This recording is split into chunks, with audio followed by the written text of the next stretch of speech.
Let's discuss this and more with the former Treasury Secretary, Larry Summers. Larry, thanks so much for joining us. How do you think the Federal Reserve looks at today's numbers on jobless claims as it tries to get a handle on rampant inflation here in the United States? Is the risk the Fed potentially could overcorrect? Look, the Fed's got a hard job. All of us have had the experience of taking a shower in some old hotel where there's a long lag between when you turn the faucet and when the temperature of the water changes. And when you're in that situation, you turn the faucet and you turn the faucet and nothing happens. And then all of a sudden you've scalded yourself. And so it's hard to control any system when your steering wheel is operating with a lag.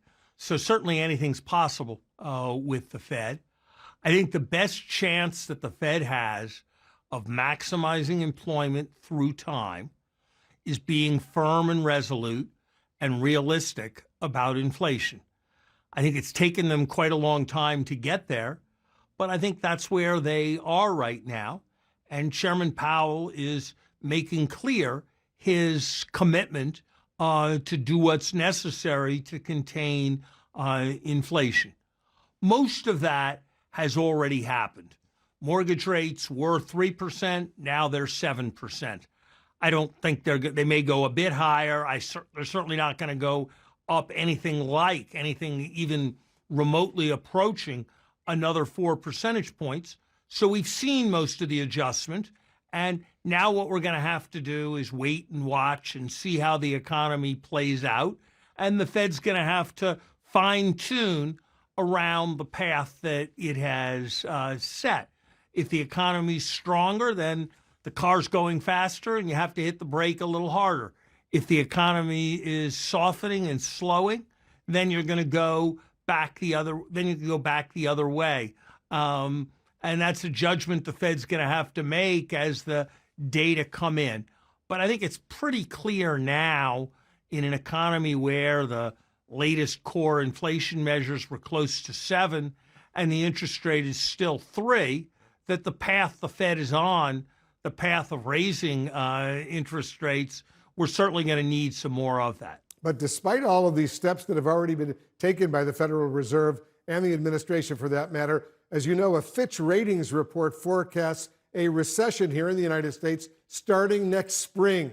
JP Morgan Chase CEO Jamie Dimon, a man you and I know, predicts a recession within the next 6 to 9 months. How soon do you, Mr. Secretary, believe the U.S. could enter a recession? I think it's substantially more likely than not that we're going to have a recession next year. When next year it will start, I don't feel a confident view about, but I think it's certainly way better than 50-50 that we will have a recession next year. And when we have that recession, no question about it, unemployment is going to go up. That is something that's inevitable in the economy. And once we saw ourselves get to inflation that was well above the 5% range, I think from that point on, it became almost inevitable that we were going to have a recession. Well, what are the chances this recession that you talk about and so many others talk about now could actually begin this year, long before next year? I think that's relatively unlikely looking at some of the nearer term indicators, Wolf. Businesses tell various surveys about their near-term plans for how much they're going to buy and how much they're going to spend. And those near-term indicators are not pointing to a recession this year. It's certainly true that we're seeing a significant contraction in new housing starts, but new housing starts are only a couple percent or less of the GDP. So even if they fall off by a lot, that's not enough to push the economy into recession. As you know, President Biden recently told our Jake Tapper that a slight recession is possible here in the United States. Will this be slight, or do you fear a deeper, more entrenched downturn? Look, those start to be semantic questions. I certainly don't think it's going to be like the financial crisis or what Paul Volcker needed to do in 1980 or the terrible things that happened after the pandemic started. But I do think the unemployment rate's likely to rise, perhaps towards 6%, and that's a very real and not an easy thing.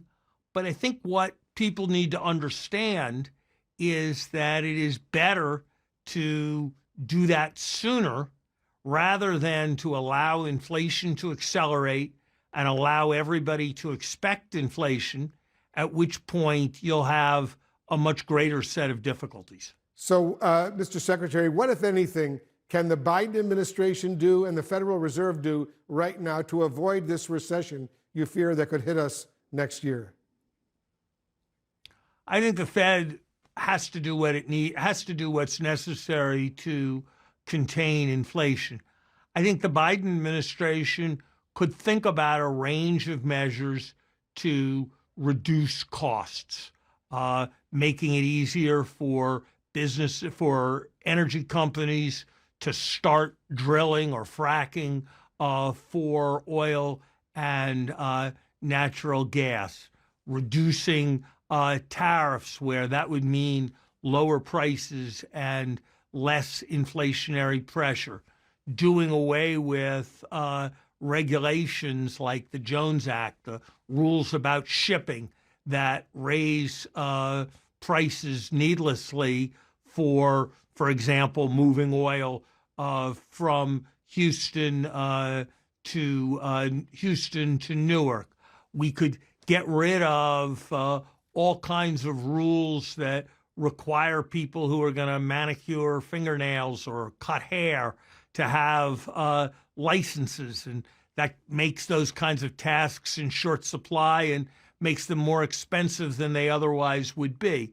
So, during the period when we had inflation in the 1970s, Jimmy Carter and Edward Kennedy and Justice Breyer worked together to deregulate airlines, and that's made travel a lot more affordable, and it made a bit of a contribution with respect to inflation during that time. And I think that's the kind of thing that we need to keep in mind. But look, there are no silver bullets or miracle cures inside of 3 weeks. Yeah, that's a good point. Former Treasury Secretary Larry Summers, as usual, thanks so much for joining us.